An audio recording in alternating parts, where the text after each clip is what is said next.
آج مسلمانوں نے قرآن مجید کے ساتھ کیا کیا ہے ذرا سنیے، میں آپ کو بتانا چاہتا ہوں۔ اور یہ کہنے والے ہمارے ہندوستان کے صدر ہیں، ان کا نام جو ہے ڈاکٹر پنڈت شنکر دیال شرما ہے۔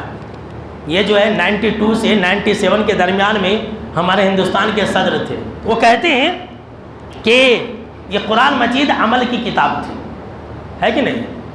عمل کی کتاب تھی، دعا کی کتاب بنا دیا۔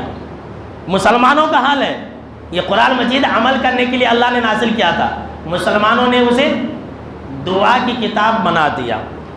سمجھنے کی کتاب تھی قرآن مجید، سمجھنے کی کتاب تھی، پڑھنے کی کتاب بنا دیا۔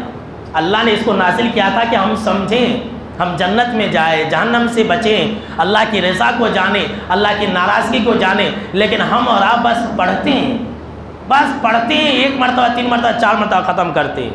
ذرا سنیے آگے انہوں نے کیا کہا، کیا کہہ رہے ہیں کہ زندوں کا دستور تھی۔ اللہ اکبر، یہ قرآن مجید زندوں کا دستور تھی، مردوں کا منشور بنا دیا۔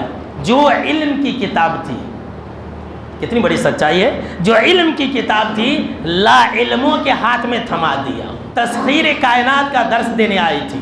یہ جو قرآن مجید ہے اللہ نے اس لیے نازل کیا تھا کہ ہم پوری کائنات کو فتح کر لیں، پوری کائنات ہمارے مٹھی میں ہو، پوری جو کائنات ہے، جو یونیورس ہے، مسلمان اس کے اوپر حکومت کرے، یہ سکھانے آئی تھی یہ کتاب۔ اللہ اکبر، تسخیر کائنات کا درس دینے آئی تھی۔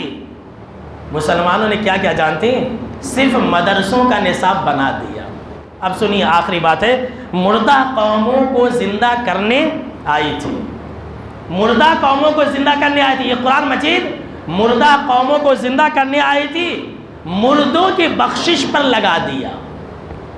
یہ زندوں کے لیے کتاب ہے، لیکن یہ قرآن مجید مردوں کی بخشش پر لگا دیا۔ آخر میں کہتے ہیں کہ اے مسلمانوں یہ تم نے کیا کیا، اے مسلمانوں یہ تم نے کیا کیا۔